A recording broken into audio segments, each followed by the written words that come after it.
Ladies and gentlemen, Binnall of America!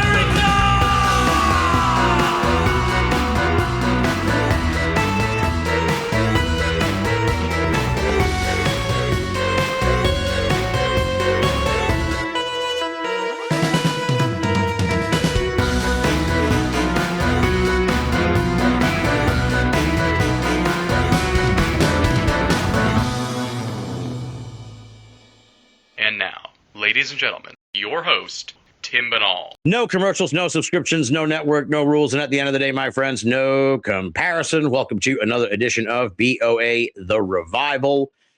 Very excited about this week's installment of the program. It's what caught my attention about the guest tonight, and I don't want to sort of spoil the bio, the background, but Sophia Temperilli has been a paranormal podcaster, much like your old friend Binnall here. She's been doing it since like 2011, when she was just 12 years old. And when I discovered this, somehow Sophia came on my radar, and I was looking at her bio, and I'm like, what? And right away, I was like, this might be the most interesting sort of backstory of someone we've had on the show in a long time. And so it's very rare that I can talk to someone who's been podcasting nearly as long as I have. So I was like, oh, what? And the fact that she started when she was 12 to me was like, this is a really interesting backstory. So I was like, let's get Sophia on the show here and talk about that and talk about. I should, of course, mention the name. It's The Ghost Host is the show that she started way back when. I think it was 2011. She'll correct me if I'm wrong. It might have been 2010, 2012. It's around that time. The Ghost Host is the show. Sophia Temperilli is the host of The Ghost Host, and she's the guest here tonight on Binnall of America. So welcome to the show, Sophia. Thank you so much for coming on BOA. Thank you so much for having me. I'm super excited to be on, and you are correct. I did start my podcast in 2011 when I was 12, though I have been investigating since 2007 when I was 8.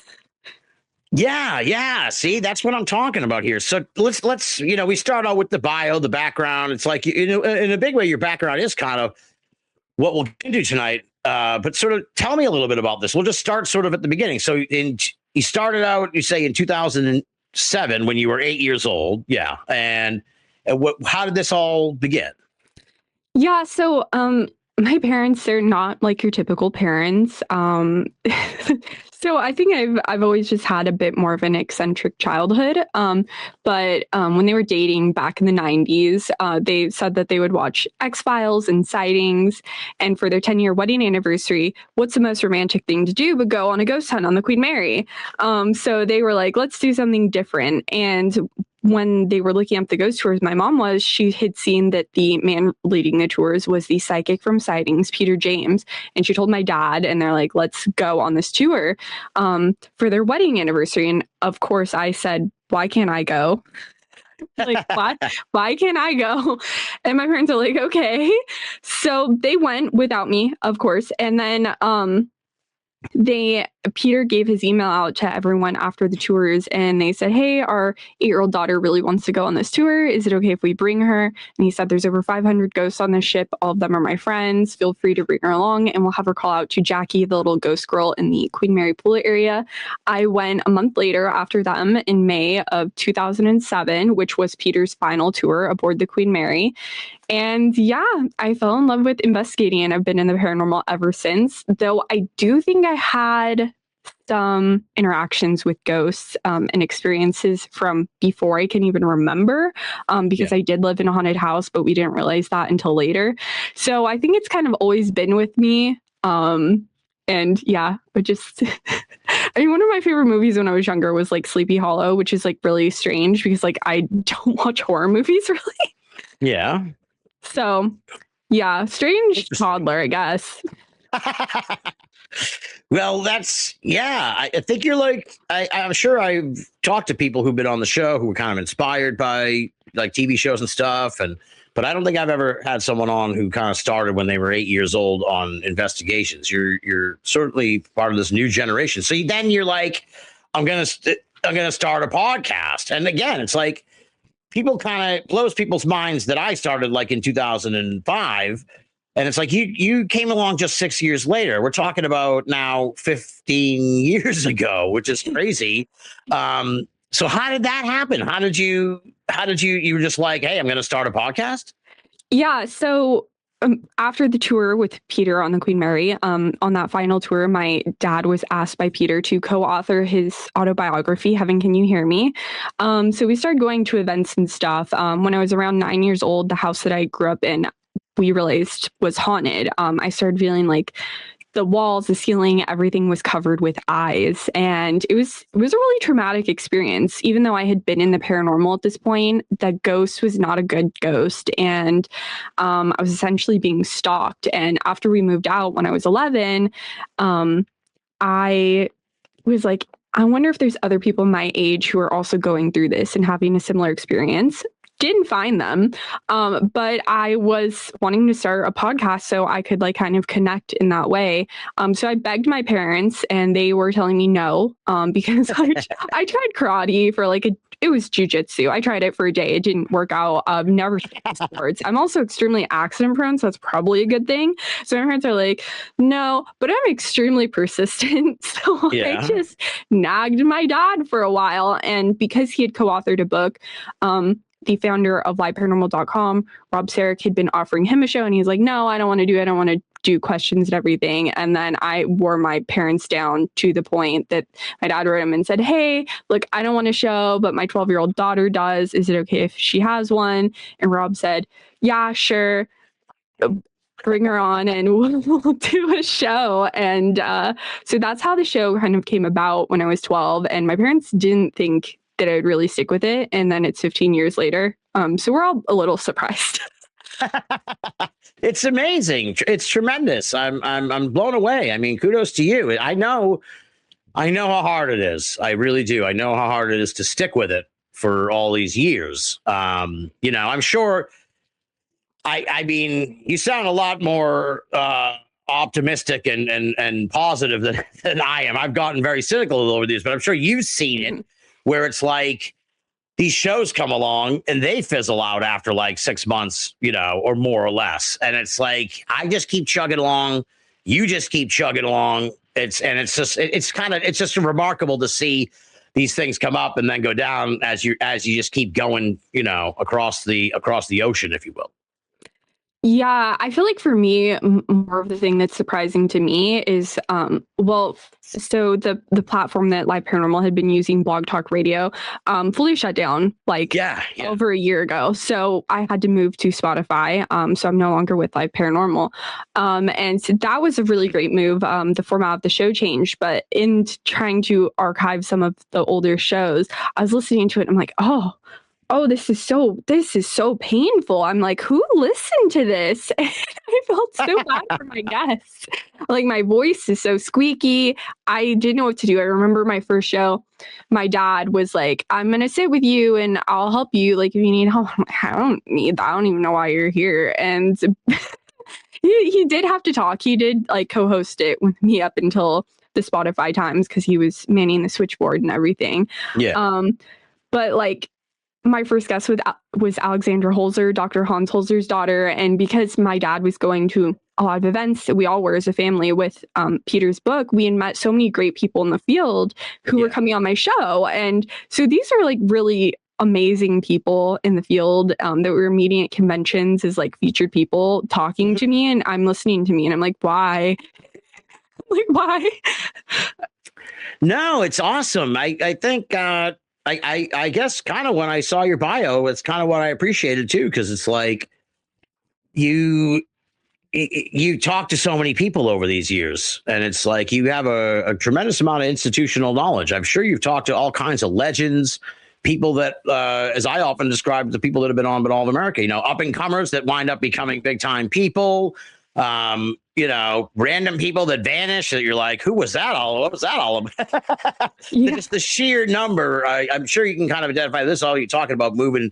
I know exactly what you mean about moving services from one to the other. It's like, I think I've gone through like 2 of these things where it's like, yeah, we're shutting down in like a month. So good luck with all your shit. And it's like, oh, great. I gotta figure out how to move all my fucking archive to everything. It's crazy. So when you started the show, you said you were like interested if other kids or teens or whatever, I guess you were 12, but yeah, young people, let's say, were interested in this. Did that sort of bear out, or did it just turn into like you're hosting a show and it's listened to by just random regular, like your classic ghost hunter people of the time who were like my age now, like in their 30s and 40s or whatever? Yeah, I think I met like two people around my age. One of them, I have absolutely no idea what happened to him. And then someone else who lived in a haunted home. But yeah, that was it. It was pretty much just your run-of-the-mill ghost hunters. I'm an only child, though. I grew up around adults, so I'm generally more comfortable around people older than me. Yeah. So people my age actually freak me out more than anything. I don't know what to do with them. But yeah, I mean, it was pretty much, I didn't really find people my age. Now I see people like my age in the field and I'm like, don't know how to talk to you guys because I didn't have experience with that growing up. Yeah. So yeah, it was pretty much just older people, but I'm very appreciative that they took the time out to talk to me and allow me to grow as a host, because I think I'm a lot better now than I was 15 years ago when I started. I would hope so. I'm talking about food less on the show. That was a real problem. It's a real problem. So yeah, I've had so many incredible people on, like you said, that, people that may have left the field already, bigger names in the field. And I've just been so fortunate to get to hear their stories and for them to allow me to grow as a radio host and an individual in the field. How many shows would you say you've hosted by now after all these years? Oh God. That's so hard to say. It's hundreds. In the beginning of the show, about the first year, we didn't know how to run a show. Obviously, like my dad went to school for broadcasting, but so he knew how to like run the switchboard. But we were under the impression that shows should be 2 hours long. So I was having guests back to back that first year. So I did 2 hour shows with separate guests. And then we realized that we were literally the only people doing that. So we're like, okay, let's maybe cut that back. So for the first year, I was doing shows every single Saturday with double guests. And then it pretty much was every single weekend for years. And when we're able to have enough of shows to start doing archives. I mean, there were some holidays, but it's been pretty much, with some exceptions, every single Saturday for 15 years. Jesus Christ. Sophia, you're amazing. I'm going to just say you're a fucking prodigy is what you are. I'm really blown away by your career. Like, you have a fucking career, Sophia, and you got to be like in your mid 20s or something like that. But you have a storied career at this point. It's really, really amazing. Now, so I love hearing about this. Because I started the show the same way. I didn't know my ass from my elbow. I was like, I'm gonna start recording these conversations with people. So it's like I can totally identify with what you're saying. Nowadays, like these folks, these new shows or shows that come along, they start up, like they hold your hand through the whole process. And it's like, no. Back when you can't see it here, but yeah, back in the day, I was recording these things on a landline with a phone line spliced into the Radio Shack telephone. It was that crazy. So I guess what have you how has your style evolved over the years beyond the food thing? You kind of picked up over the years. Well, I mean, when I started out, like I said, my first show, I did not think I needed my dad's help. I did. When I would ask questions, I would be like, so how'd you get started? And then they'd answer and I'd be like, okay. And then I just go to the next question because I really didn't grasp the conversational aspect of radio. So that took a little bit. That took a few years. So that definitely changed.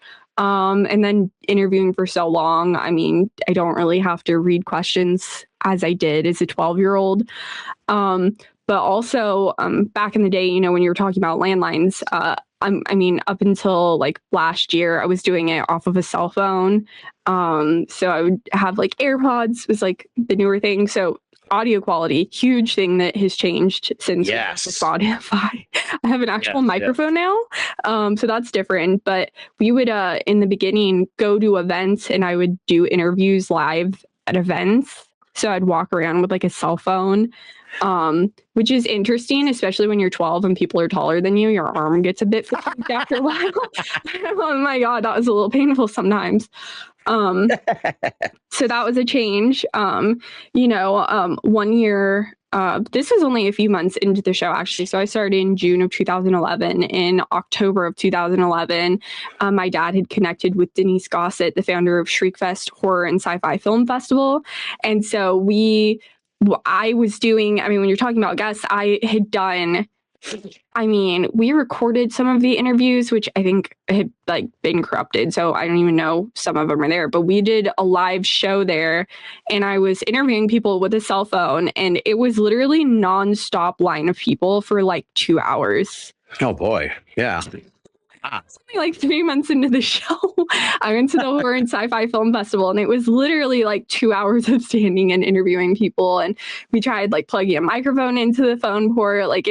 It's a lot of trial and error. So I would say, format change has been big. Stylistically, me actually knowing how to converse with a guest versus 12-year-old me that absolutely did not know how to do that. I wouldn't attribute that to being 12 in a sense, because it's when I first started the show, I distinctly remember one episode. I think I was 8 episodes into it, maybe a dozen shows deep, and so it's just getting started. And the guest, the late great Jerry E. Smith, and he gave an answer, this long sort of convoluted answer, and I always kind of just let the guest talk and I was still learning how to do this, and I was waiting, so I just he finished, and I'm waiting to see if he had anything else to say. And then he's and this is when you start asking questions. And it's oh shit. And I'm oh man, all right. Okay. So it's that was sort of, he said it in a joking fashion, but it was sort of one of those all right. Oh, okay. Now I get it. So yeah, I know what you mean. I guess that, who wasn't in a joking manner. My dad did take over the show. I was 13 or 14. And I went to ask a question, and I was really excited to have them on. And they said, this is not how we're doing the show. This needs to be a freeform conversation. Again, hadn't built up those skill sets yet. And I just I did not know what to do with that. And my dad knew that there's no way I would be able to handle that, because I had never had someone do that. And I, to this day, I've never had someone do that. So that was one of those shows where it was okay, a little above my skill set there. So I would say being able to handle things on the fly as well is a big difference in style, and just being able to have more free form conversations, come up with questions during the show. Really a lot's changed, just pretty much everything. Yeah, no, it's I'm blown away here. I'm really really interested in all of this. So this may be something that you've noticed that I have certainly noticed over the years is now in 2026, there are millions of podcasts. And very often it's the guests you want to get on the show have a podcast of their own. And it's crazy enough where it's hey, you want to come on the show? And that's yeah, but I got to take my podcast too. So, and it's it seems everybody it seems everybody has their own show, to the point where it's a weird sort of cross pollination with all kinds of stuff. It's just so many shows. And back when I started, there were, these folks didn't have shows, these guests, but now it's more often than not, they either have shows or they're regulars on other shows, or they're just in the whole ecosystem now, when before they were just writers, researchers, authors, ghost hunters, whatever. It's okay, now everybody seems to have a podcast. Yeah, no, there definitely is. Everyone seems to have a podcast now. It's a lot. It's definitely a lot of work. I think sometimes people don't really understand that at first, which is fine, because some people literally can talk for 2 hours straight and have no problem. Those people can handle podcasts just fine, but it's definitely, something you have to grow with. And I think that's hard. And also, finding guests is, sometimes challenging, because you know, like you allowed me to reschedule. Sometimes people get sick and then you either have to try and fill a show or you have to skip it. And it's kind of just like a juggling of so many different things. But also, like with the new format, I really try and make sure the guests are spaced out if they come back on, just so the listeners have something different each time. Where when I was doing live radio, you had other people on the station as well. And so it really didn't matter. So I think, those are a lot of the things that is kind of hard and has shifted, especially with podcasting, because, everyone is able to podcast, but sometimes it's more challenging depending on your style of podcast. Yeah, absolutely. Yeah. And I know exactly what you mean. It is, I was telling you before the show about how I had the little hiatus, the retirement, and the hiatus, then we revived the show like 3 or 4 years later. And since I've revived the show, I've found that, the booking of guests is it's just changed completely from when I started. It's just a lot harder to book guests and not just sort of like on a personality level, but just like there's so many ways to contact people. Yes. It's so hard. It's like, it's like eventually you kind of figure out the best way, but it's like, okay, I have to send you a message on Instagram. Like you only read your Instagram messages or something. Not you, Sophia, but respective guests. But it's like I'll send people emails. And it's like they never get an email, but they'll answer on Facebook or whatever. It's like it's really, I don't know which way to even contact people. You don't know if they're ignoring you or if they literally just don't check that social media. Right? Yeah, that's like because when you started out, there wasn't really social media. There was, but there wasn't. You had MySpace. Facebook was super early, so there wasn't too many places to go. Now it's like, do I send you a Twitter message? Do I Instagram you? Do I Facebook you? Do I exactly DM you on some other thing or email you? And there's so many different ways, and it's it's definitely I don't even know how to describe it, but it's an enigma for sure. Yeah, it's a maze. In a sense, a riddle. Yeah. Back when I was, when I started, it was like I would just call them on the phone and be like, "Hey, do you want to come on the show?" I would have to like look up their phone numbers online, like back then you could get someone's phone number. Yeah, it was crazy. Well, we just replaced some of I replaced my paranormal equipment recently because my parents don't really investigate so much anymore. They're still investigators, but it's kind of just me. And when we started, we had the Mel meters. And if you look at our original Mel meters, my dad's MySpace is literally written on the back for someone to contact him if he left it somewhere. So it says MySpace Peter James lived. And I told my mom recently, I was like, the fact that ours said that definitely means I needed to replace it because that's insane. Oh, yeah, for sure. MySpace. Wow. Yeah, that was a long time ago. Now, this is kind of this is a sort of I apologize sort of for the darkness of this question, but it's certainly, I'd be honest, Sophia, I don't get a chance to talk to too many seasoned podcasters from the paranormal world. So this is really interesting to me. And I apologize if we're smashing the fourth wall to smithereens too much tonight, but that's been all of America for you.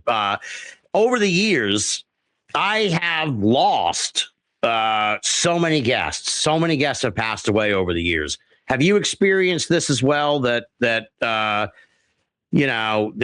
people you've had on the show have passed away, and if so, I imagine that is the case. Having done this for 15 years, hundreds of episodes, and I guess sort of just talk about that, what that's like, because as a host who has gone through, it can be a real kick in the gut. I mean, I've lost some guests who are like family to me over the years, and it's shocking and sad and it's earth shattering in a lot of ways. So I'm sure that you've experienced this. So talk a little bit about that, if you don't mind.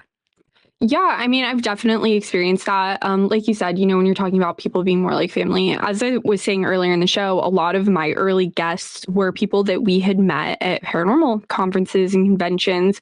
they actually used to come to the West Coast at a certain point in time. Not so much anymore. So I've definitely, lost people in the field. There was Dawn Shy. She used to run events over here. She passed away due to cancer many years ago. There's been quite a few investigators. My mom's best friend, who was actually, she was Debbie Constantino.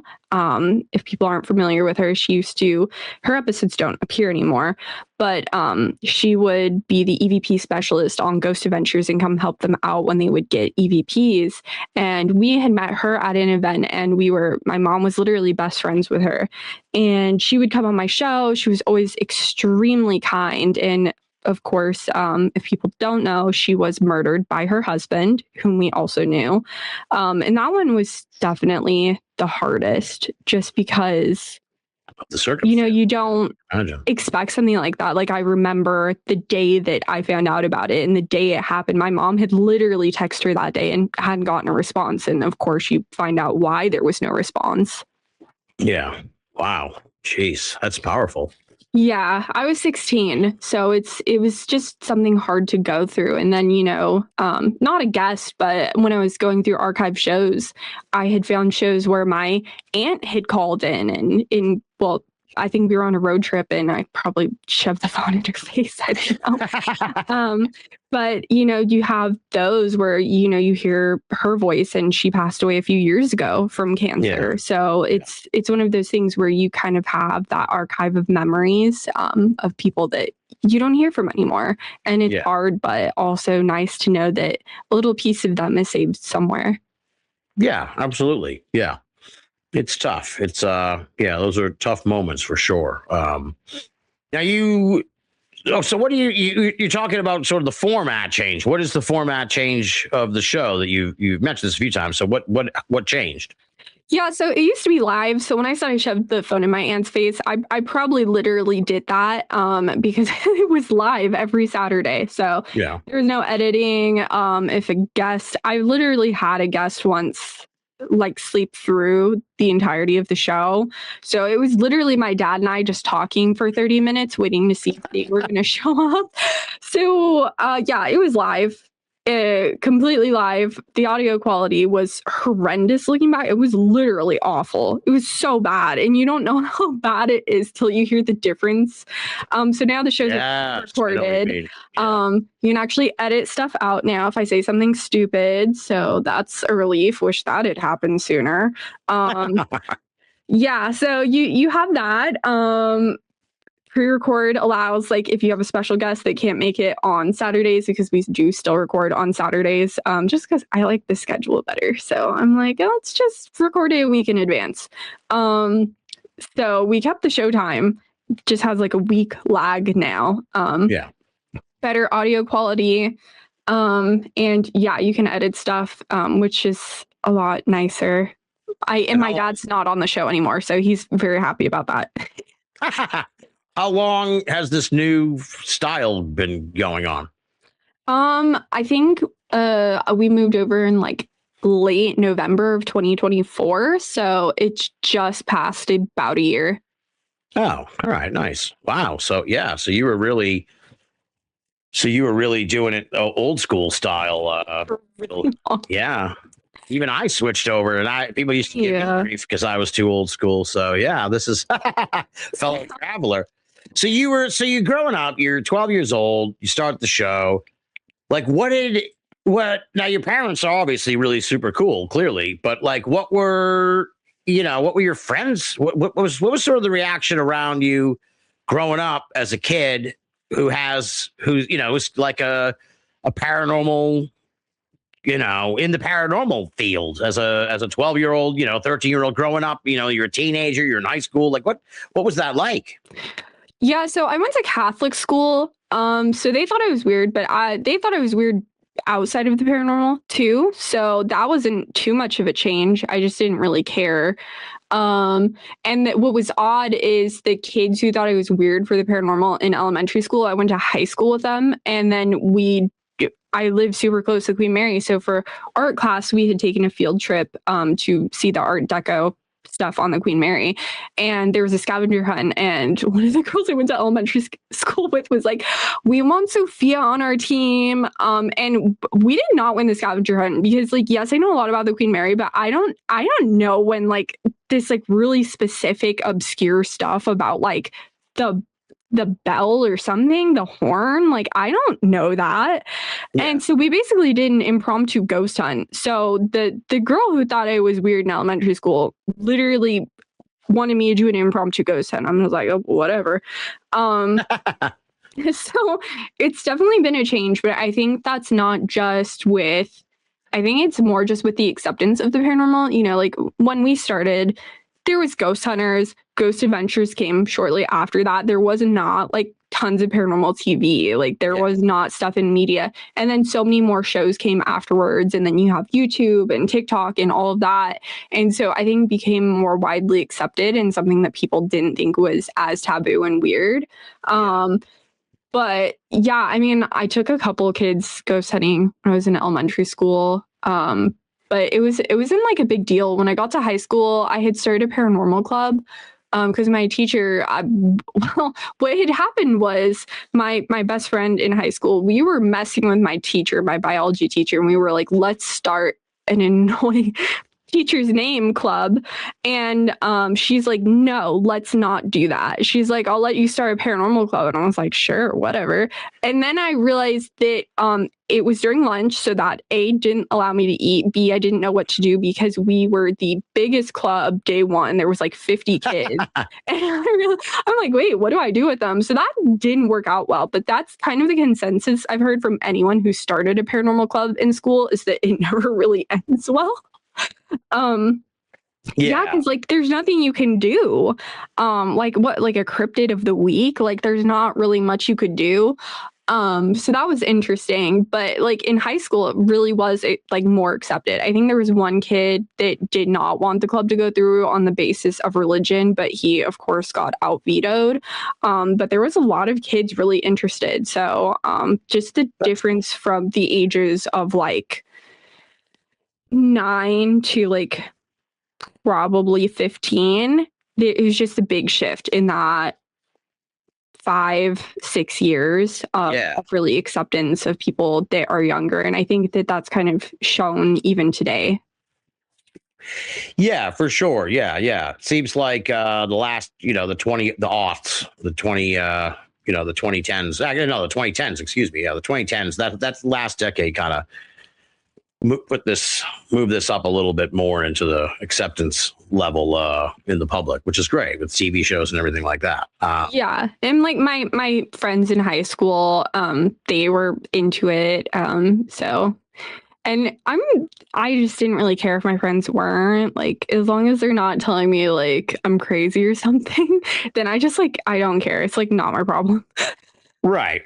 Yeah. Well, yeah. I mean, you're like part of this thing now, but it's like it supersedes school and everything in a way. It's like that you've been around for so long. Have you had, one of the things I've noticed over the years is that as things have changed, there's like a pressure.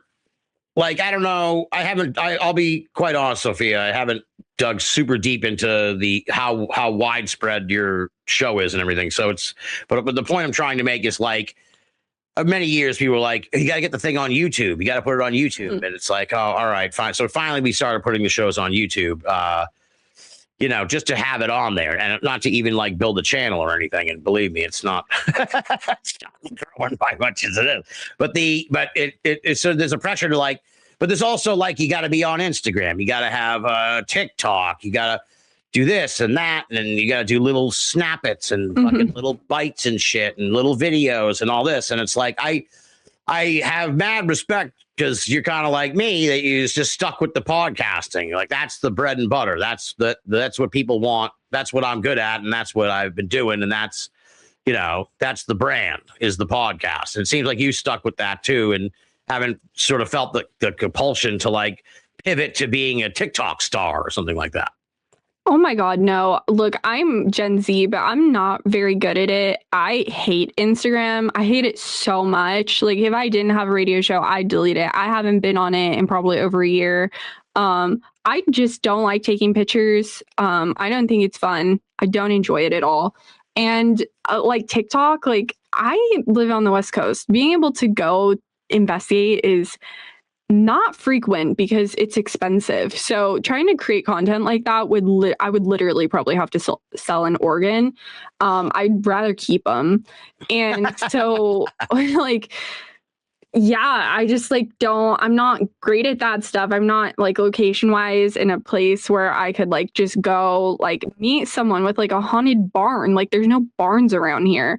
And so it's just like one of those things where location wise can't create that type of content. And then as for my interview, I don't want to get made up every week to talk to someone. I like just having the camera off. Yeah, you don't. Yeah, Sophia does not have the camera on tonight, folks. I'm was really sick like last week, and like I'm still a little sick, but I sound better. But like I'm not. I don't want to get made up when I'm sick. If I'm like sound fine, I can at least like mute my mic to cough or something, and no one knows. So it's like it's a lot easier. It's nice. No, I know what you mean. Believe me. When I do the shows with people and the cameras on, half the time I look at myself and I'm like, oh Jesus, thank God this isn't no one can. Only this other person can see me. When it's late on a Thursday night like tonight, or sometimes I don't know if you've had the opportunity now that you have the new format to talk to folks like over in England. Yeah. You got to do, for me, I'm sure with you too, it's like you got to do them like it in the morning or something. And it's like half the time I just fall out of bed. Yeah, no, actually, now that you mentioned that, speaking of format, so about a year into my show, I had been doing international guests. We had like people from England, I think Scotland. So I was having international guests. And then about a year and a half in, the Skype feature got removed from Blog Talk, which removed the accessibility for me to have international guests, because otherwise they're paying data, and there's no way I would ask someone to do that. So I had not had international guests in probably 13 or 14 years. And so when it became us recording it on Zoom and then uploading it to Spotify, I was able to have guests from all over. So I've been having like so many international guests. I mean, when you're talking about the time difference, I just had someone from the Philippines on, and I interviewed them at like 7 p.m. We've just interviewed someone from Australia. I've had New Zealand on, Brazil, South Africa. Germany is this weekend. Excellent. Yeah. So I've been able to have so many incredible guests. Canada. I need to get a list or something. Mexico, Costa Rica. Like the list goes on. I'm just blown away. I mean, just to hear. You're so young, Sophia, and to hear you be like, "Well, it's been 13 years since I." It's like, God damn, this gal's been doing this. She's seasoned, man. I'm really impressed. I'm really blown away by your body of work. This is like. Thank you. Yeah. Well, I have the fatigue. You don't talk to too many people that have been doing this for so long. It's and like I said, especially at your young age, it's really awesome. Did you find? I noticed on the site, like, did you find you got a certain amount of like attention because you were like the kid ghost person in a way? Like, I think I saw a CBS News article there, a couple articles on your website where it was like it sort of piques people's interest. I think that you were sort of this kid in the world of crazy ghosts and stuff. Yeah. It was on CBS News where I live, and they did an interview with me when I was 15 or 16. And then, local newspapers had done some articles. So that definitely did. I would say before I had my radio show, I definitely had some negative attention. There was people in the field that were telling my parents they were bad people for allowing me to investigate, that I shouldn't be doing this. And then when I had stuck in the field and my parents didn't listen because they know their capabilities as parents, and they also knew who I was as an individual, then people were like, oh, okay, you're not doing anything bad. Like, you're not taking her to like an insane asylum. So it's definitely a different reaction when it comes to kids. It's one of those like kind of heated topics where you have the interest of someone who has a passion so young, but also where maybe lines should be drawn when it comes to what locations you take them into, and you know, obviously what the risks and outcomes could be. Yeah.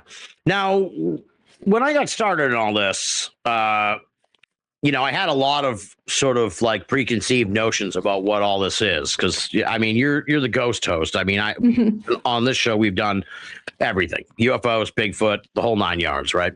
And ghosts, everything. And you know, I had preconceived ideas about all this stuff. You know, UFOs are aliens, and Bigfoot is like an ape thing. But then as I got into it more, I found that with almost all of this stuff, the deeper you get into it, the more complex it gets, the more nuanced it gets. It's not anywhere near as simple as people think, especially like, you know, you try to talk.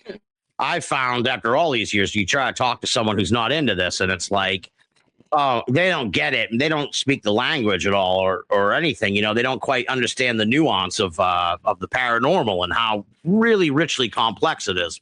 I would presume after all these years, you have sort of experienced a similar phenomenon in a way. How your opinions on the nature of this stuff has changed over the years.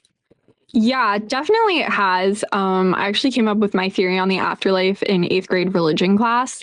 So, I mean, some things have changed, some things haven't. Some things I don't even remember saying. So that was interesting.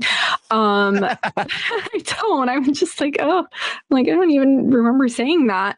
But yeah, I mean, I think in the paranormal, when you experience stuff, your opinion and theories always change. And I've had people say like terminology recently that I've never heard in like my almost 19 years of investigating. And I'm like, what did I miss? Because everyone else seemed to know what they were talking about. It was on investigation, and the psychic brought up elementals. And I'm just sitting there like, and I had no idea what she was talking about. And a few people brought it up on my show, and I'll just be like, so what's your definition of an elemental? Because I don't want to Google it, because I feel like I'm going to get some like video game definition, which, look, I love video games, but I don't think that's going to help me in this situation. So I'm, you know, it doesn't matter how long you're in the field, you're always learning something, and there's always things that will surprise you. Yeah, absolutely. Yeah. So what's your theory? What's your theory on the afterlife? Yeah. So when I was in religion class, my religion teacher was talking about purgatory, and I said, do you think, I don't know why I thought he would have an answer.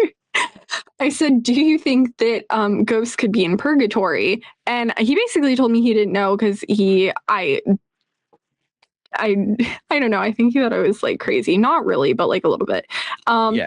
And you were the weird kid. Yeah. Again, I didn't care. And so, I mean, there was like 13 kids in my class. Believe me, I think I was one of the more normal ones. Most of them were boys, so you get what you get there. Yeah. And so, yeah, I got to thinking that you don't see like ghosts from the Jurassic period, or really like I just don't see ghosts from that like extreme time long ago. And so I wondered, you know, where they would go, and purgatory kind of made sense to me. What that means exactly, where they go, I don't know, but it's why aren't there ghosts from basically the beginning of time? Because they clearly disappear at some point. Yeah, well, it's weird. Yeah, that's an interesting point. And I believe I read that somewhere on one of your sites or whatever, or one of the articles about you or something like that. I recall reading that. Yeah, and it's very interesting perspective, because, yeah, it does seem like you mostly get ghosts like within the last 100 years, but then you get like the ones that are like maybe like a couple, they're more rare, but they're sort of like 200 or 300 years old, like your British type ghosts, really. Yeah. So, I mean, I don't know. There could be, I'm not well versed in most of these other countries. So there could be, Japanese ghosts that are that old too. But it's like, yeah, you mostly see like the ghosts mostly seem like they're fresh ghosts, if you will. Well, I think that also comes down to potentially, is it intelligent or residual? Does the residual haunting last longer than an intelligent haunting? I think all of that. I'll probably never have answers to it because I kind of feel like, and I brought this up a few times recently on my show, that residual ghosts are a little bit probably harder to pinpoint because it's like, if it's residual and it's an imprint left there, how do you know it's an imprint? How do you know that that's not just an intelligent ghost just continuing their pattern?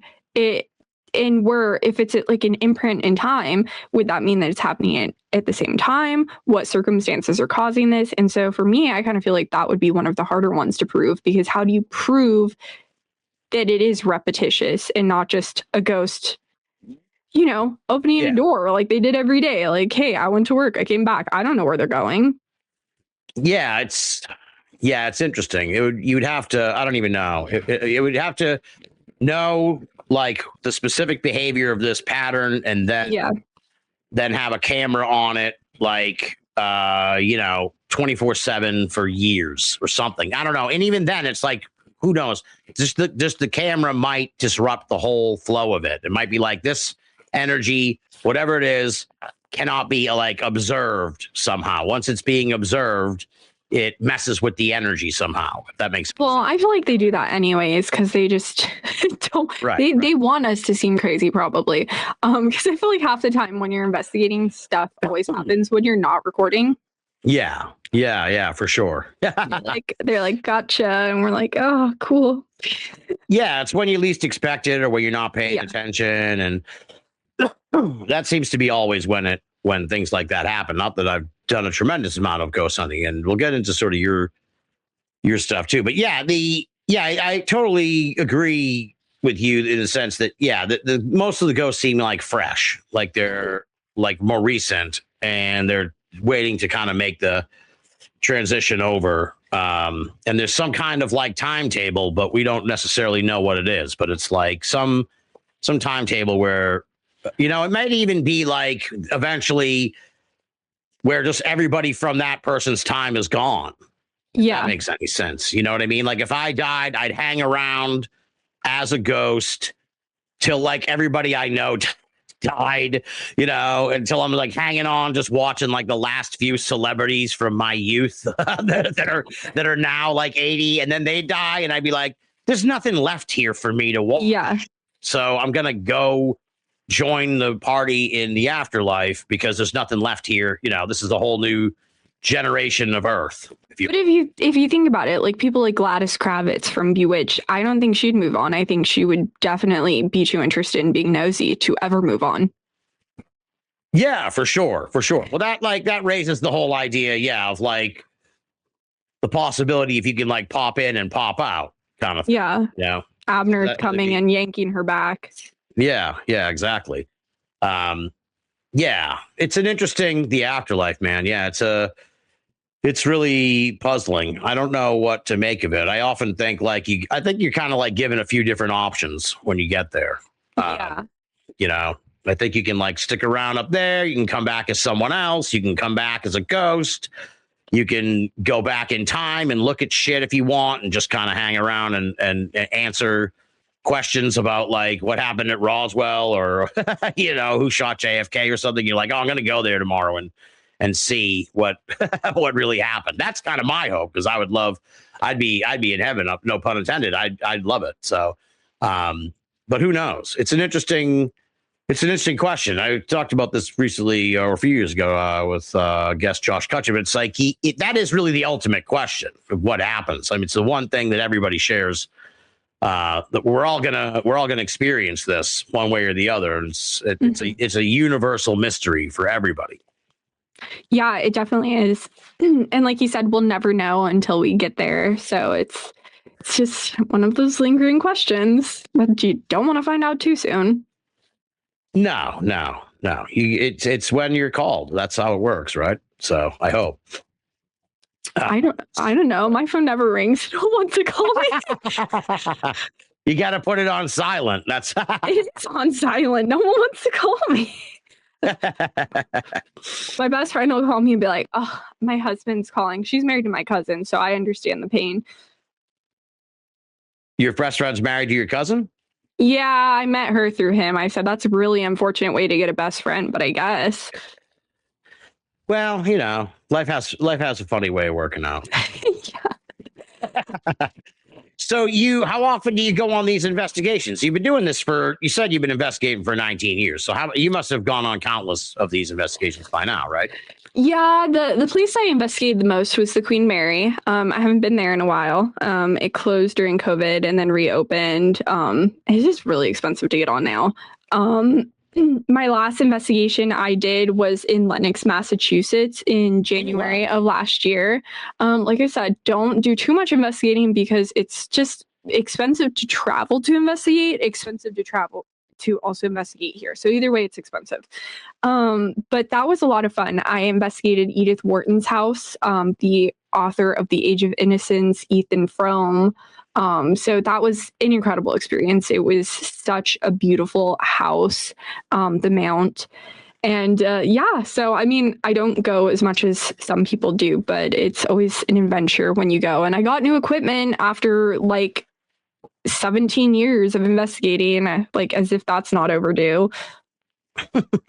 What brought you all the way? I'm in Boston, so I'm really intrigued. So what brought you all the way out to Mass just to do this investigation? So I had come up with an idea that I had wanted to do for a project in the paranormal.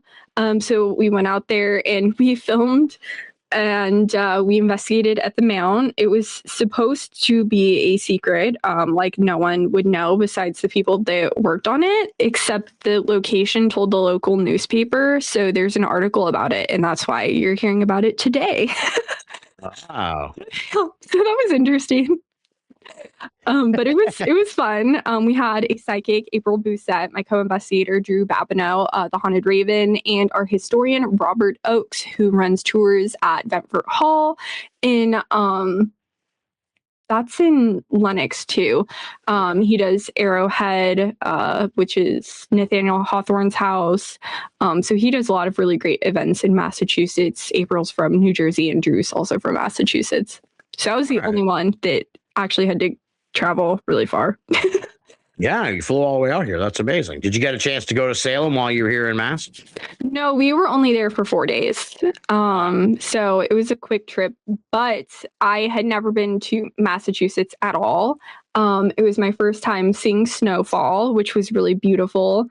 And it was my first time investigating really that far ever. I think the furthest I had ever gone was Tombstone. All right, Tombstone, Arizona, yeah. Interesting. You've done the Queen Mary bunch. What do you have, like a bucket list of places you'd like to see?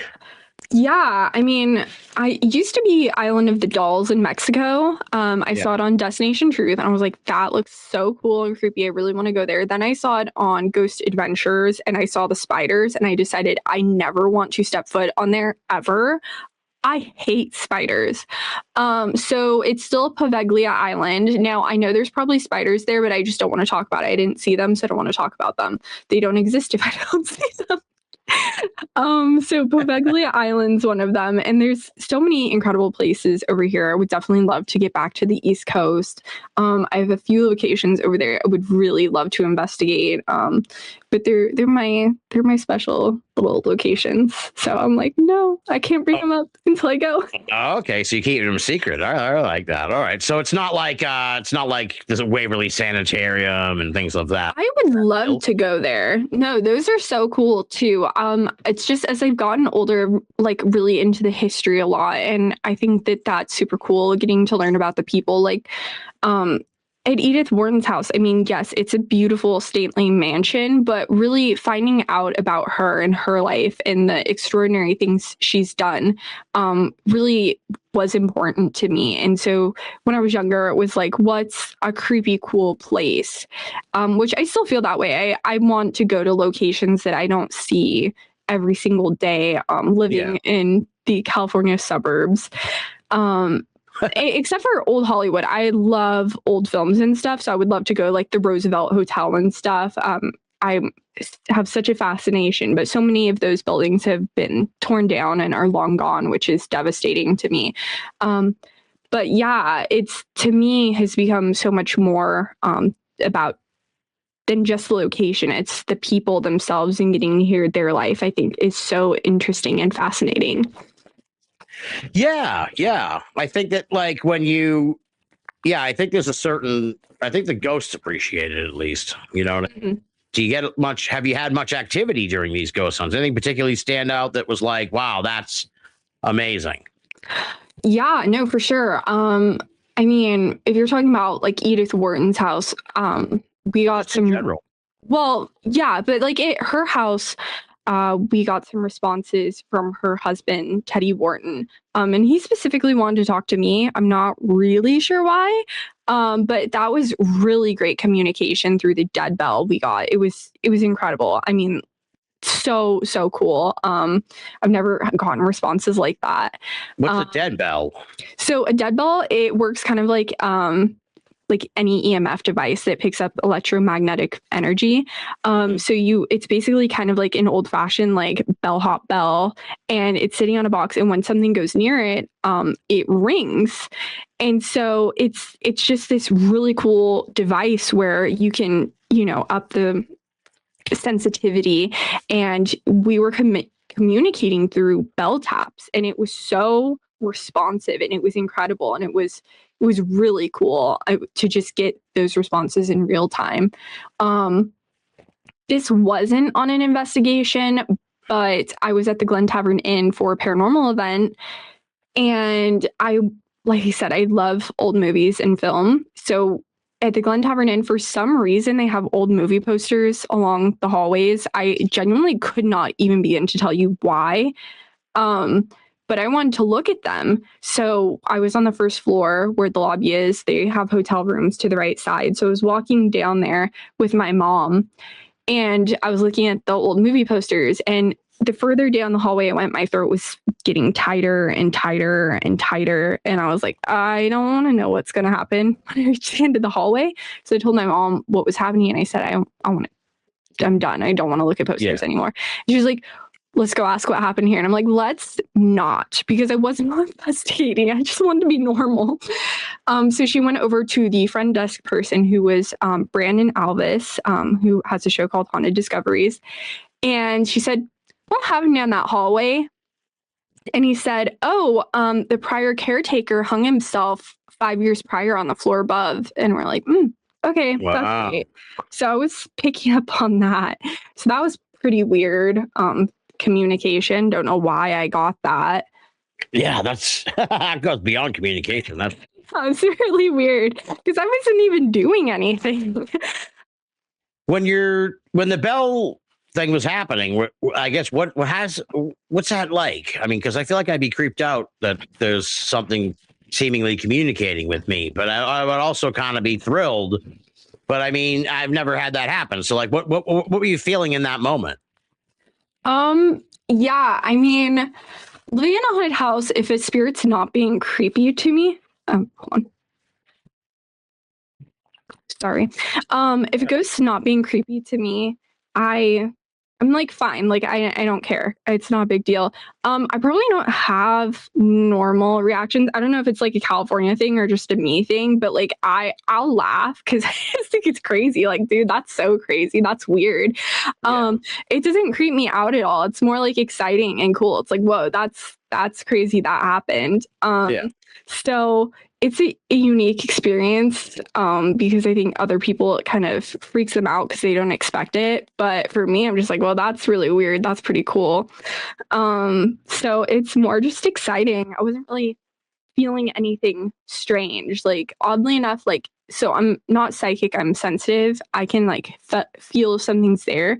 But at the Mound, I felt pretty calm. Like, I didn't feel anything bad, which was interesting because when we were at the stables, our psychic April had told Drew, she said that one of the spirits wanted to get him.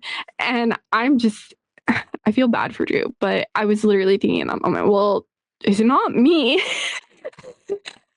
So yeah, it's not good for him, but as long as I'm like okay, I'm okay. Yeah. Gotta look out for yourself on the go, man. You gotta look out for yourself. Man, like April knew what was up. He's fine. He was okay. But for me, I'm like, well, it's not, you're not saying my name, so I'm gonna take that as I'm okay. Well, yeah, and I think also like yeah, I mean, you've been around so long around this phenomena for so long that I'm sure it's kind of like you're like immune to it or something. You know what I mean? It's like Yeah. yeah, it's really cool. Well, it's like that with psychics too. Like, I know so many amazing psychics, but I really grew up with them in a way that so many people don't experience. We have so many family friends that are psychics, and Yeah. I'm so used to it that it is weird when they pick up on stuff, but it's also just like normal. It's totally normal for me. Like it's never not crazy, but it's the same thing with, when the dead bell is going off. Like it's crazy that that's happening, but also it's like that's just my life. Yeah, exactly. Yeah, that's just what happens. Yeah, yeah. You say you were sensitive, so what does that mean per se? Because everybody has sort of a different definition of sensitive. So what for you? What does that mean? Yeah, for me, my worn out comparison is like those commercials. I think it's Geico where the guy is like at a dentist and he's like, "You have a cavity," and he's like, "Fix it." And he's like, "I'm a dental monitor, not a dentist." I can tell you if something's there, but I can't like help you other than that. Like I don't know who it is. Well, anything. I just know if something's there and I know if it's like good or bad. That's it. Like just very, very basic things. Yeah. Yeah, that's pretty much it. More like a smoke alarm. Like I'll tell you if something's there, but I'm not gonna help you beyond that because I can't. And have you experienced where you're like, okay, something's there, and then someone else is like, yeah, some other sensitive is like, yeah, I'm locked on too. I got it. Yeah, in my haunted house, that was the only case where I could actually see him. And I had more of an interaction with him. He wasn't a good spirit, and like I said, I could tell like if it's good or bad. And so I had told my parents one day, because I was playing in their bedroom, that there was a man in their closet. And now I knew this wasn't a real person. And we had been in the paranormal year at this time. My mom just said, okay, she didn't want to tell me I'm wrong, because she's always been one to believe me when I say something. My dad told me that I was imagining it. The guy that wrote a book for a psychic, he was like, you're just imagining that because I wrote a book for a psychic, and I'm like, okay then. And one day my mom was putting on makeup in her vanity area and there was 3 knocks from the inside of her closet door. Wow. There's no one in there. So my mom ran and grabbed a recorder and she was just talking with my cousin, and you actually hear voices very clearly on the recorder. And that's when my dad realized that our house was haunted. But he had a friend from when he was a child that said, like, yeah, you have a ghost in your house. It's a bad spirit. Every single psychic who did not know what I had said that's a bad spirit. That's a bad ghost. And so it was all categorically the same thing. And one night, when I was trying to sleep, he had actually climbed my loft bed ladder and was watching me sleep. And that was the one place I felt safe because he would watch me so constantly. Yeah. Because it was so high up towards the ceiling that I would see him standing in the doorway looking for me and he couldn't find me. And I don't know how I fell asleep that night or what the time frame is between that occurrence and when I told my mom.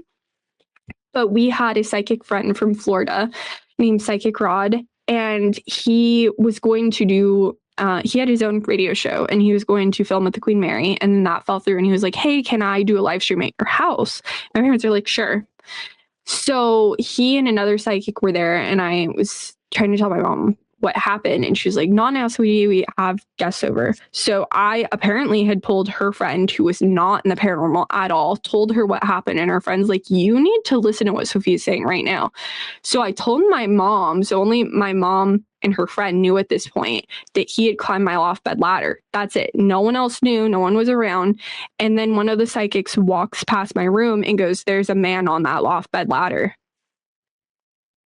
Oh, boy. Oh, my. And that was the last night I slept in my room. I slept on a couch in my parents' bedroom until we moved out. And yeah, it was really intense that night. My mom had been feeling like she was being watched while she slept, but she thought it was her imagination. And she hadn't told a soul. And Rod went by next to where she sleeps and goes, and he stands here. That's so. How long did you live there for? So I lived there from basically the day I came home from the hospital until I was 11. Okay. That house was actually inherited. So my dad's adopted, but his father was a paranoid schizophrenic, his adoptive father. So he had to move out for his own safety at the age of 9. And after my grandfather passed away, my parents inherited the house. Now, he was not the spirit that was stalking me or haunting the house. In fact, I actually think, not saying he wasn't mentally ill, but I think whatever was there definitely kind of pushed him over the edge. Yeah. Oh, yeah. I see what you're saying. Yeah. Interesting. So you lived there for like a decade. What do you think? I guess I would assume sort of these events happen sort of randomly, right? But do you have any sort of, based on your experience, do you have any sort of idea, like maybe what might be the circumstances that might cause activity to increase in the house? You know, is it like, oh, there's tension in the family about something, or there's weather situation, or there's a world event that's happening? And like, is there anything, did you ever notice like, oh, it always seems to happen right before it rains or whatever, or something like that, or anything like that? Or is it just sort of completely random? No, so he was 100% focused on women. So that's why my dad didn't know the house was haunted. After we realized that the house was haunted, a lot of my mom's female friends said, hey, your house actually has creeped us out for a while. But of course, people aren't just going to tell you that. Yeah. So it was something that had been going on for a while. There were little occurrences looking back that made you go, okay, this was him. But they were so spread out that there wasn't anything that made you go, hey, our house is haunted. And like I said, my dad had lived there as a child. I don't know what exactly caused it, but I did not get a moment's peace for the entire 2 years that the activity had started. It was between 9 to 11. It was like being in a prison. It was horrible. So there wasn't, I think, necessarily a thing that was the factor. I don't know if it was me getting older or what. Yeah, could it have been like a poltergeist situation, you think? Or maybe not necessarily that the spirit was a poltergeist, but just that sort of energy. I don't know. He was just a creep. I don't know. Like, he watched my cousin while she slept. He watched multiple women while they slept. Me as a child, he watched me when I would get ready for school, play video games, watch YouTube, sleep. He watched my mom while she slept. My cousin, she had stayed over. Just a creep. And yeah, so she was sleeping in my bedroom. I guess we were sharing a bed. She's like 9 years older than me. And so I was like 10, she was 19. And she said that she like looked and there was a full man standing over us. And I was asleep apparently, because I don't even know that this happened. Obviously I believe her, but like, she said she like blinked and he was still there, and she like was grabbing me because she was so freaked out, and then she blinked again and he went away. But she said it looked as if like an actual person was just standing over us. Jeez. Now, did this coincide with you getting involved? Because the years sound about when you kind of when you started the podcast, I guess, right? But you had already been sort of mixed up in all this for like 4 years earlier. So was it, I guess, sort of like put a layover on the two time frames. So you kind of got involved in the ghost hunting, and then this kind of started after that? Yeah, so I had started investigating May of 2007 when I was 8. And then I think probably about a year later when I was 9.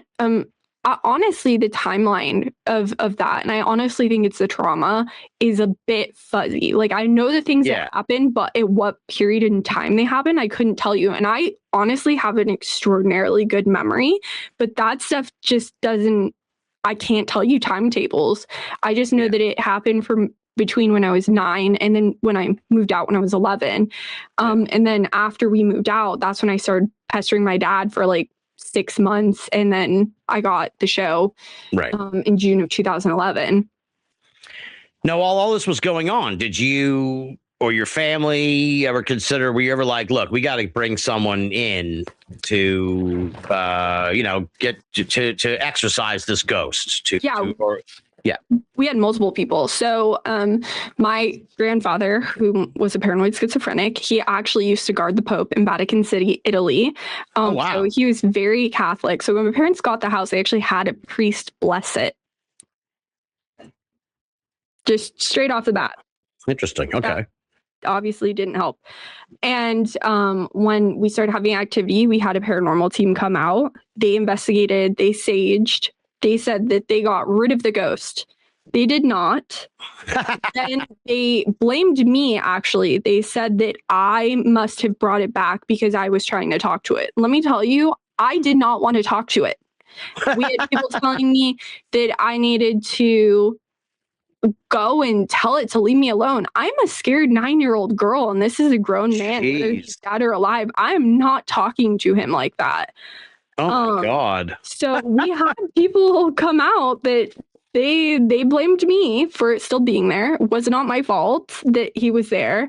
No one could help. There was nothing that helped besides moving out. And it's to this day the best thing that ever happened to me was leaving, because I don't think I could have stood to be in that house for many more years. Yeah. Now, so the ghost did not follow you to your new residence or subsequent residence? No, the trauma did, though. That's been real fun. You mean like sort of just the PTSD of living in that environment? Yeah, for sure. Yeah, interesting. Have you?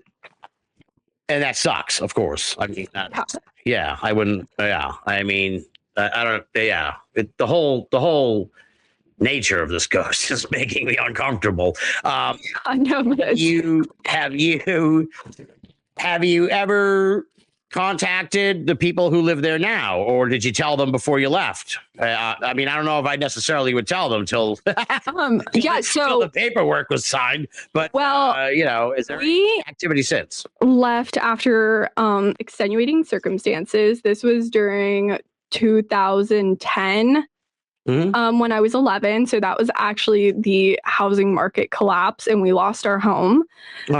So hey, don't be sorry. That was the Yeah, you're right. You said that. Yeah, I don't know what happened to it. Frankly, I wouldn't know. I would not want to involve myself in that situation again because I got out.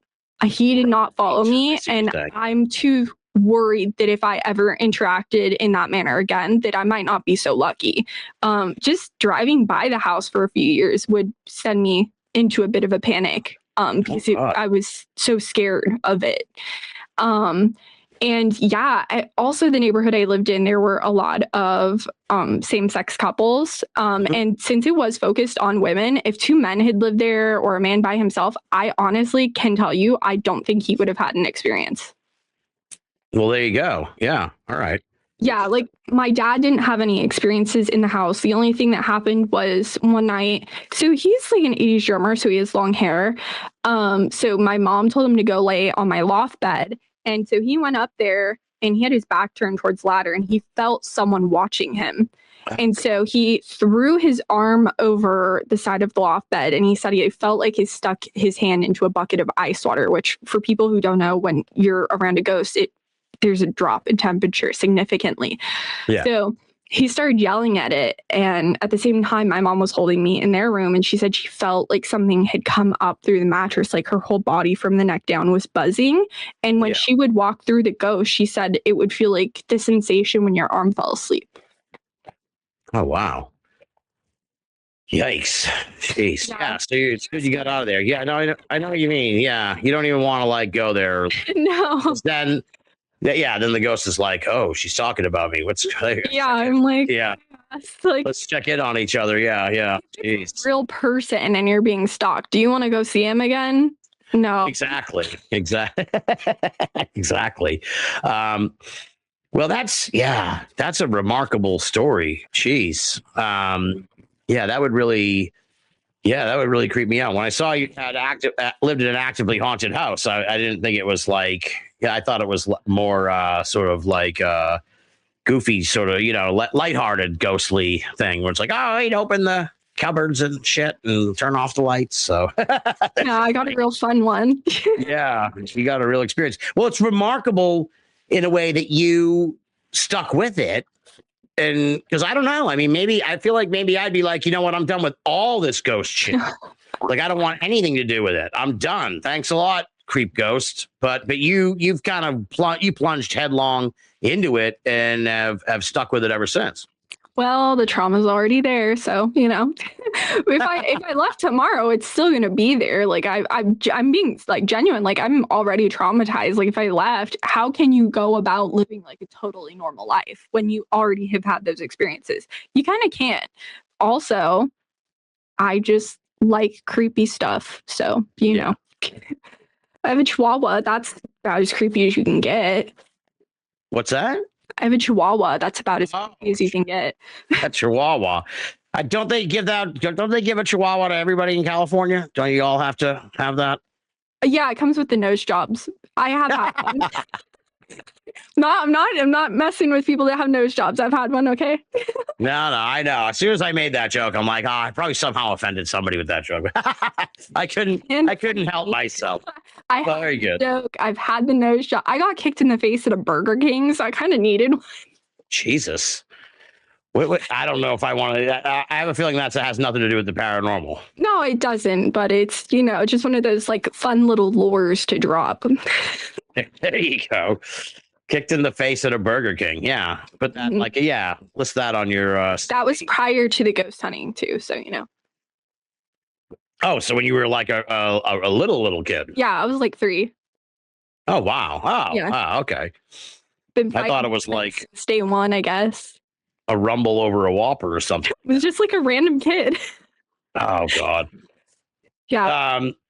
So now you got the podcast. How do you just book guests essentially? Because I mean, I'll be honest. Sometimes it's like I'm kind of like at a loss for who I want to interview for a while, and then I'll kind of go through a thing where I have like a list of kind of add a list for a while, and then I'll go back and be like, okay, who's on this list that I've made for the last few months? But it does become harder, I find, as you go along deeper and deeper into making shows where it's like, okay, who else is left to talk to that really I want to chat with? Do you find that sometimes? Yeah, since I started having international guests, so I've been really excited about that. Definitely having difficulties with some countries. Cannot find paranormal teams in some of them, which is devastating. I'm gonna about it. I'm pretty determined. But yeah, I find, at least for me, I mean, like you said, there's been a lot of people who have passed away and left the paranormal, but there's a lot of newer investigators, and even if they haven't been in the field long, it's so nice to see people that are closer in age to me. So it's been fun getting to talk to people who are newer in the field, and it's been different. And so it is hard to find guests, like you said. Instagram, do you contact them there? Email? It's like that whole thing. Yeah, like Russian roulette with messaging, because you don't want to come off as like a creep. Like, I've messaged you on 6 different platforms. Yeah, exactly. Yeah, no, I totally get it. Yeah, I know exactly what you mean. I always have to start out where I'm like, I also wrote to you on these other platforms, so because I don't know how to reach you. I think I might have sent you an email like that, and then we connected through Facebook. But so you've talked to all these different international teams. Are there any sort of similarities or differences between them that you might have picked up from having to talk to these folks who, operate in all these different countries? Yeah, so I find the similarities is that they all just have the same common goal. Like, everyone just wants to know, and, their experiences having them and sharing them are the same. I find the difference is in some of the European countries, specifically Norway, the Norwegian team I had talked to said that it's a little bit harder to get the ghosts to communicate. And I think that's just because like they themselves aren't like the most communicative. Like they said, compared to like Americans where like we apparently like will say hi at the wind or something. I don't know.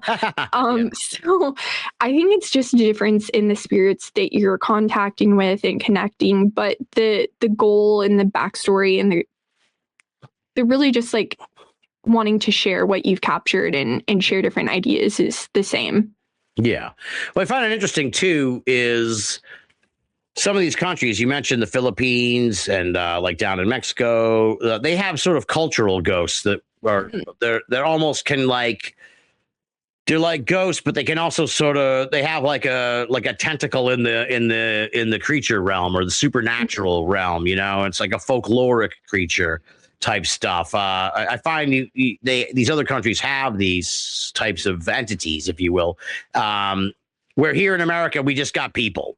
You know, we just got people ghosts, and that's kind of it. There's not really a rich cultural tradition. I mean, I guess the skinwalker is a whole nother thing, but I mean, even that's kind of like a people thing. You know what I mean? But it's not really. There's not really a super cultural sort of alternative to a person ghost here in America. Yeah. No, I mean, that's like one of the things I really wanted to talk about with the international guests is like the culture and the things that they have experienced because we don't have that here. And I find it so fascinating. I may not want to talk to those spirits because, you know, some of them are a little edgy, but they're cool to hear about. I love hearing about them. I think there was a show on Netflix. It was like more for kids, but it was called Mr. Midnight. And I believe it was set in Indonesia. And they had like different spirits and stuff like that in each show. And I thought that was really interesting to get to see those folklores, even if it is scripted, and just get to learn about that culture and the way it's connected. Yeah, I think that's a lot of fun. Yeah, well, I totally recognize kind of this enthusiasm you have for the international guests in a way, too, where it's like I found over the years that, you eventually you kind of want to branch out and do other stuff in a way, do other kind of like find fresh veins of information or fresh insights because you've done the topic for so long. So it's an interesting sort of situation to be in because you've interviewed so many ghost people. Have you ever sort of branched out and done any like Bigfoot, UFO, anything beyond ghosts, or you just stick to the ghosts? Well, I like to think my dad's Bigfoot, so I feel like I've kind of like connected in that way. Often he loves when I say that on shows. He loves it.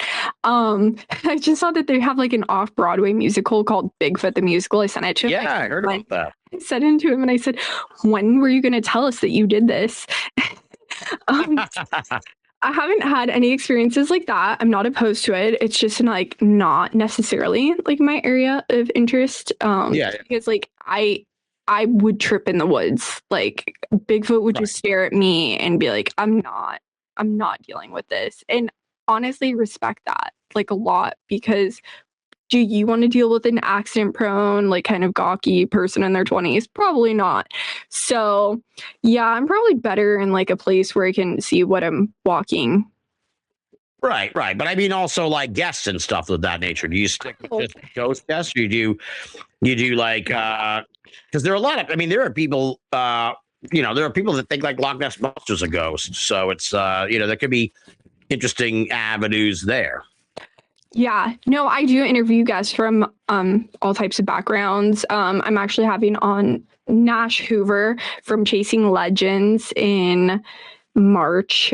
He's been on the show before and we'll have him on again. I used to have this one cryptozoologist on. I cannot remember his name, unfortunately. So yeah, since we started on Spotify, it's been mainly ghost teams and paranormal because I really wanted to get international teams on so bad.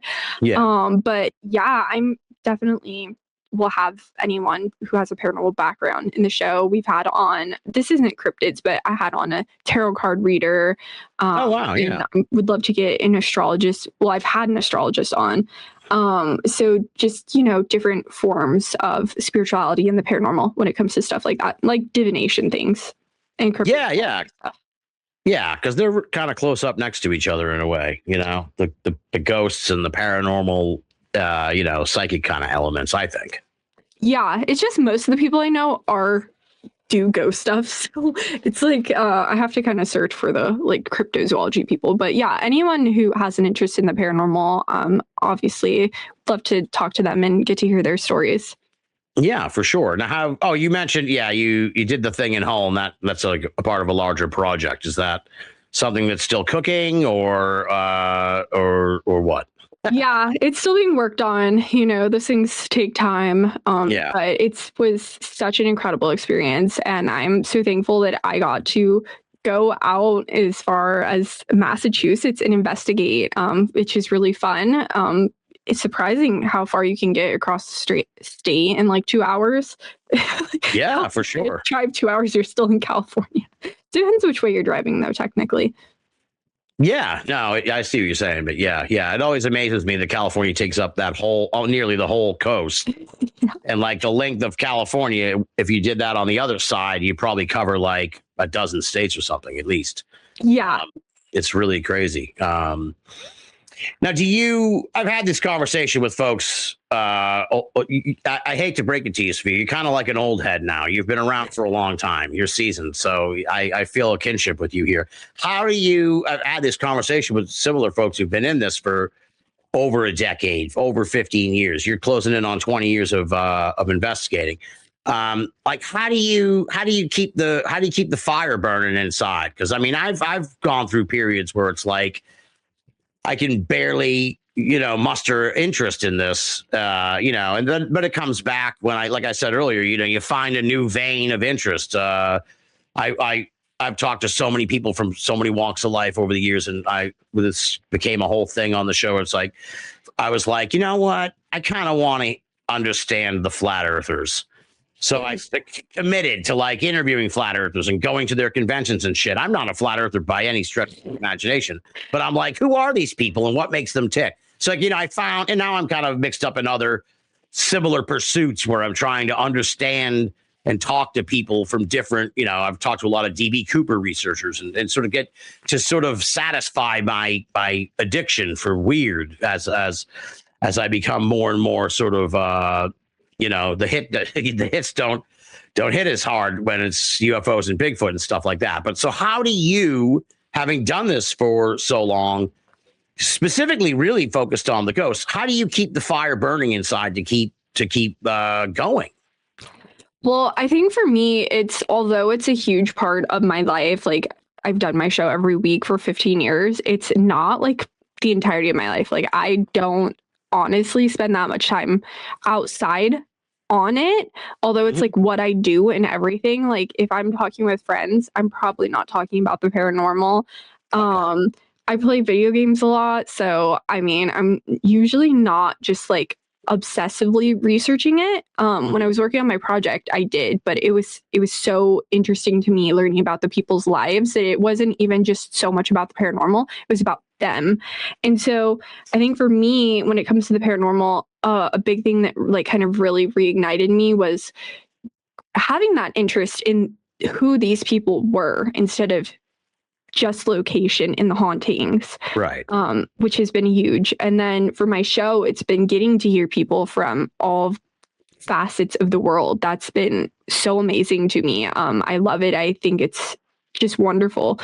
But also, just having that, I guess you could say, work-life balance. Yeah. Hobby-life balance, if you will. Yeah, I'm not like going and investigating every single weekend, or, I'm not striking up conversations with people like that all the time. Right. Like my show, my mom's probably better at talking about it than me, because if I go into some place, I'm probably not going to tell someone about it. I'm the same way. Me, and not just like be like, ooh, weird ghost girl. Right. So I pretty much just try and live like a a normal life and stuff. Like when I go to family events and like my family members want to talk to me about the paranormal, I'm like, I just kind of want to eat the Mexican food. I don't say that, but I think it because I'm like, but the food is there. Yeah, I know exactly what you mean. I totally get it. Yeah, it's like because a lot of folks, they don't have anyone, they don't know anyone who's into this. So like when you get a chance, when they start talking, they like, oh, you're in the paranormal, and they want to tell you a story or they want to ask you a question. And it's like, I don't mind it necessarily, but it's like, oh, geez, this is. My one cousin brings up stuff I have no idea what he's talking about. And so, but then he gives me an explanation, and I really just want the Mexican food. So then it's like, I don't know what to do in that situation. I'm like, I don't know what you're talking about. But I think also for me, having started at such a young age, like it's literally just a part of my life. Mm-hmm. Like it's literally just a part of me to a point that like if I didn't have it, it would be weird. Yeah, for sure. So I think it's just me having lived it for so long that it is a part of my life, but also to a point where it's just normal life. And I kind of really exist in that. Like I have my show every weekend, look for guests, but also I'm not, going on Reddit and writing columns about it. Yeah, no, I know exactly what you mean. I've always advised people to really have varied interests and not necessarily make paranormal like your whole life, because then you kind of get disconnected from reality and stuff like that. Just, it can be a very sort of isolating thing if you get too deep into it. It's good to have interests outside of, we used to do like a baseball show every year and stuff. And I would always preach that to the listeners. It's like, hey, get out and, I was saying it before there was an expression, like get out and touch grass. Yeah. Don't just be obsessed with the paranormal, with UFOs or Bigfoot or something like that. Like get out and touch grass.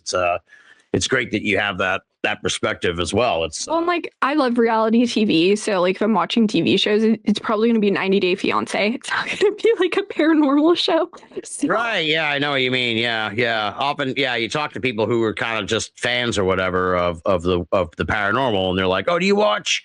Or like, did you see the movie or whatever? And it's like, no, dude, I don't want to watch that. I want to watch like like a fucking 7-year-old rerun of Modern Family. That's my jam, right? It's not Ghost Hunters or it's not UFO Illustrated or whatever. It's just give me my Modern Family and I'm good. I'm like, have you seen Ugliest Houses in America? Oh, I like that show. That's a great show. I know, right? Scariest Houses in America is good too, but I am a little sad when they do the renovation on that one. Yeah. It's a cool show. I like Retta, right? Retta. Yeah, I like Retta a lot. Tell me about the name of the show, because the name is an interesting. It's just interesting. It's again, it reminds me a lot of like what I have going on here, because it's like you came up with the name when you were like 11 or 12 years old, or someone did, right? And I did. Stuck with it now, right? And it's like I look back and sometimes I don't know how you feel, but it's like I don't know if in all of America these other shows come along and it's like, now that's a fucking catchy title. Like, shit, I'm fucking just been all of America. But it's like, hey, man, I've built the brand after all these years. I can't leave it now. But tell me about how the name came about and just how it's grown over the years. Yeah, well, I think I was laying on my couch when I was 12, coming up with things that rhymed. And then later, after the show started, I really found out it was an episode of SpongeBob. It's called The Ghost Host. The narrator on the Haunted Mansion's called The Ghost Host. I'm like, it's fine. No one said anything in 15 years. So, but I'm also like people have really great show names, but I'm like, I don't know what I would change it to. I'm like, it's fine. I'm like, it's right. It's good. Who doesn't want to share a name with a SpongeBob episode? That's really the question. There you go. It's like a deep cut. Yeah, so that's really special. I think that's like a beautiful badge of honor. Like me and SpongeBob really share that. Yeah, so that's pretty much how that came about. And it's just like, I've been doing it 15 years. So when you change to Spotify, it's like, well, you could change it or you could just leave it because everything for 15 years has said The Ghost Host. Right, exactly. It's like that's the brand, and I'm sticking to it, and that's how it is. So I interviewed someone from Disney once. They didn't come for me. I think I'm safe. because of SpongeBob. You gotta get a Both of them. So, like, they sell ghost host hats at Disneyland. They started that like 6 years into the show, and someone was like, some people have thought that those were like your like hats. yeah, and I'm like, no. And no, it's not. It was apparently what they called the narrator, but then they started making merch for it like 6 years into my show, and I'm like, is there a problem here? And I'm like, man, I've been around long enough. They're fine. We're fine. I think because you were first, actually, you might be able to sue Disney. But I don't know how that works. Yeah. Well, it's cool. Fine. He's a ghost host. I'm the ghost host. Just leading people on a journey. That's what me and that narrator guy do. There you go. You're the original ghost host. Yeah. Now I'm going to hit you with a question. Maybe you get this. Just given the parallels here, I'll have to imagine that you have. So, and I'll throw it at you in the way that I hear it when I get the question. Okay, so it's going to be like this, right? Sophia, when are you going to write a book? When are you going to write a book, Sophia? Sophia, when are you going to write a book? Are you going to write a book? Do you think you might write a book? How come you haven't written a book yet? When are you going to write a book? I don't think I've lived enough life for me to write a book. However, my story was featured in Women on the Fringe, Groundbreaking nice. Women in the Paranormal, written by Denise Agnew, Nicole Strickland, and Marie D. Jones. So you can check that out if you want to see my story. As for stories enough to fill a book, yeah, I don't think I would ever want to do that. It sounds like a lot of work. Do you get the question a lot, though? I have to imagine, do you? When I was younger, yeah, we had people that would ask, and I'm like, I'm 13. Like, what am I going to write about? And they'd be like, you should write a children's book. Because there was a project in school where we were supposed to write a book, and I had written one about, like, my ghost friends on the Queen Mary. And then someone read it, and they were like, this is really good. And like, honestly, I have no idea what happened to it. Like, there's the cover of it, no pages. So I'm like, well, if it's around, maybe I'll just publish that. But I don't even know if it's good or what. I wrote it when I was like 8. So who knows? Well, Well, Sophia, you'd be surprised at how many people can write a book that don't have anything to fucking say. I don't think anyone would notice. So that's just the nature of the paranormal. It's people come up with books all the time. It's crazy. So what's next for you? You just going to keep chugging along? Do you have any appearances? Do you do appearances at these events or anything? I know you were saying it's hard. Out on the West Coast, you're like near Los Angeles, right? Or in Los Angeles-ish. So yeah. Yeah. So do you do any events or anything like that? Or do you have anything coming up you want to plug? I do events, but they're very rarely on the West Coast. So it's pretty hard to get out to the East Coast. As told by the one investigation I've done over there in almost 19 years. But I do appearances. I don't have any coming up. Currently just doing my radio show, which is every Saturday. You can check it out on Spotify, the ghost host Sophia Temperilli. You can also listen to it on iHeartRadio. And I think it's on Spreaker and some other things. You can listen to past shows on YouTube, the ghost host Sophia Temperilli. And yeah, I'm on social media, but no, other than this, no current appearances because I really, after the Spotify thing, took like that entire year, besides working on my project, to just reformat and get everything situated. So out here trying to navigate the tumultuous world of social media. Yeah. There you go. Well, I've had a blast, Sophia. I hope I haven't been too sort of like I said, fourth wall smashing or nostalgic here, but it's like I've really been blown away by your career and what you've done and your remarkable story.